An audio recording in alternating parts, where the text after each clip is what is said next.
Our final coach is Coach Fred Hoiberg from the University of Nebraska, who had a storied college basketball playing career and had a major impact in a positive manner in the NBA, and we're so glad to have him back in the Big Ten.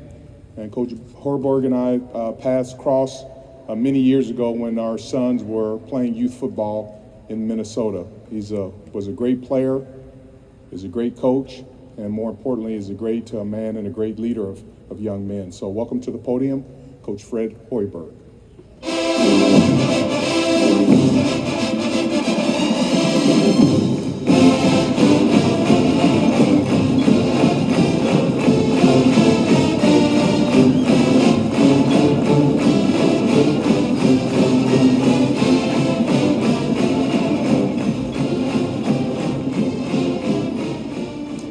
Good morning.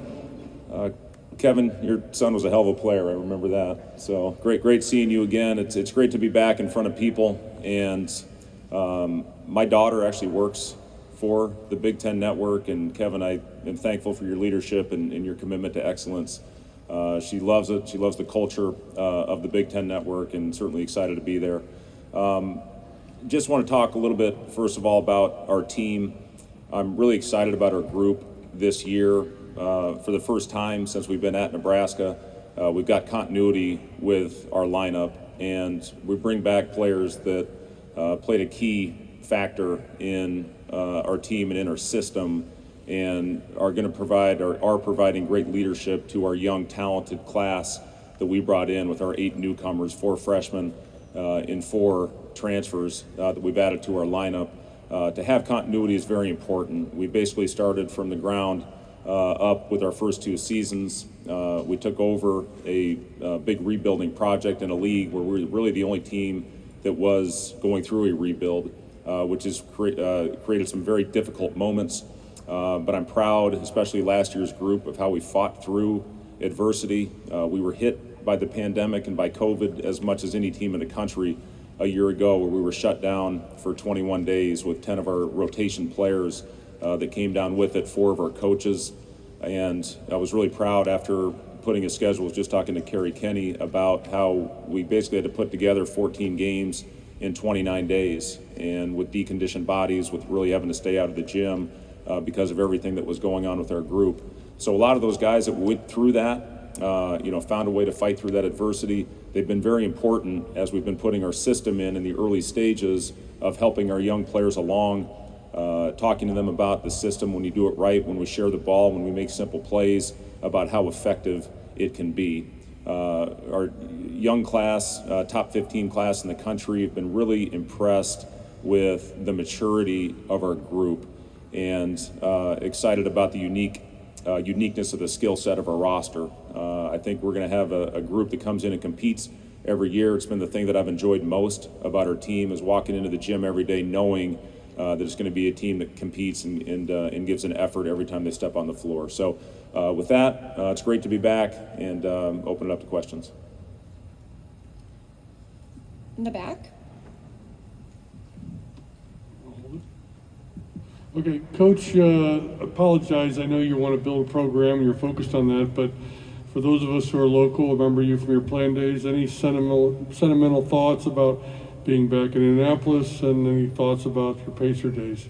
Yeah, I love coming back to Indianapolis. It's got my opportunity. I saw when I walked in, picture of Mel Daniels, who really was the guy that drafted me. See him up in the rafters here. Just such a great mentor to me when I came in here. Just don't shake his hand, or didn't want to shake his hand. He'll take you to your knees. But Mel was one of the all-time great people, and just loved what he did for me as a young player.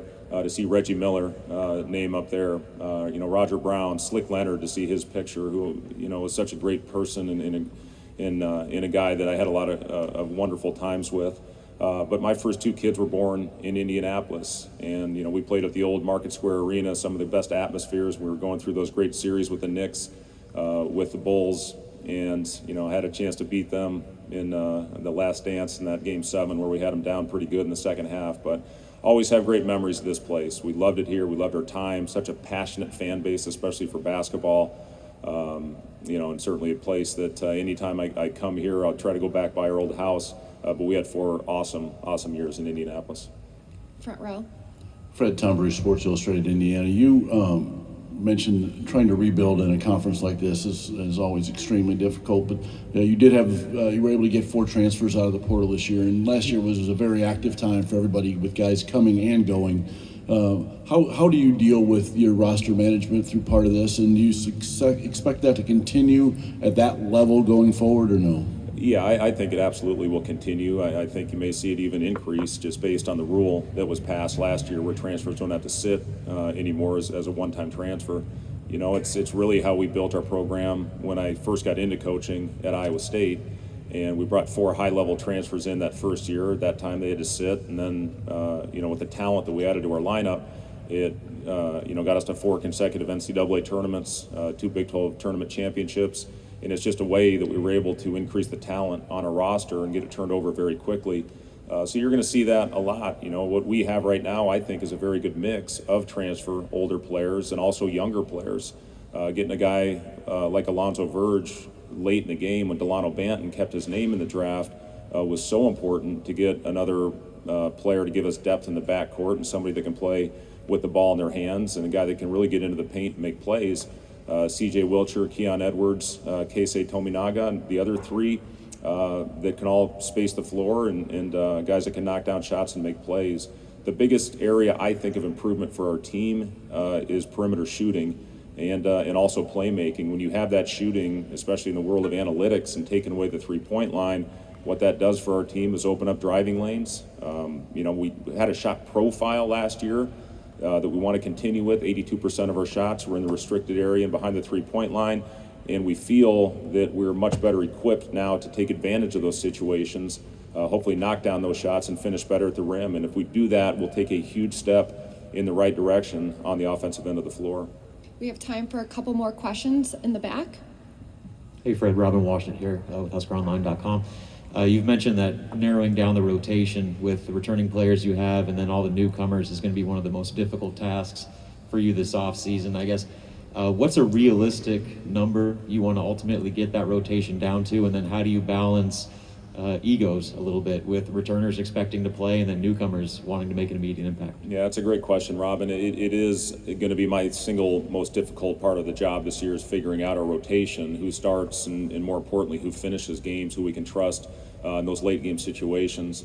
The biggest thing that you have to stress to your team is role acceptance and going out there, whatever role you're given, star in it. And we've got 3 weeks to figure it out. And what we start with our rotation may not be what we finish the year with, but we're doing our best to put the best players on the floor, the best 5 that fit together to give us the best chance to win.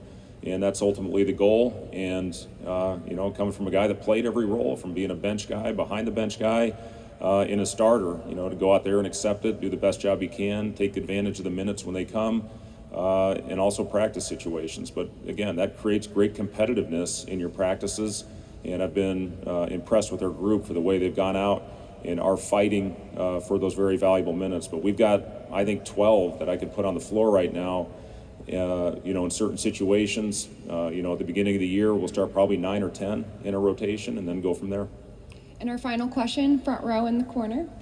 Hey Fred, Jimmy Watkins from the Omaha World Herald. Obviously not a ton of on-court progress going to take place at an event like this, but perception matters to some extent too. What can you, Trey, and Alonzo get accomplished today? Well, I don't know, Jimmy. I guess, the best thing about an event like today is, to have some normalcy back in our lives and hopefully carry that over throughout the season.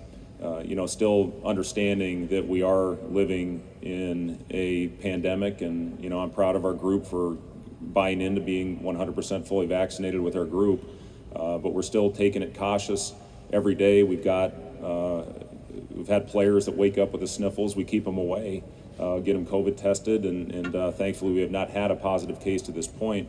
But I think an event like today just brings some normalcy back to our lives and in the world that we live in, and hopefully we can continue through that. I know all of us as coaches, as players, are excited about getting fans back in our building.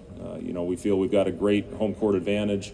Our fans have been extremely patient throughout the rebuild that we've had, and I know they're excited about this group. So for Trey, Alonzo, and myself to come out here and talk about the group and the strides that we've made and where we are as a program, you know, gives us a great platform certainly to do that.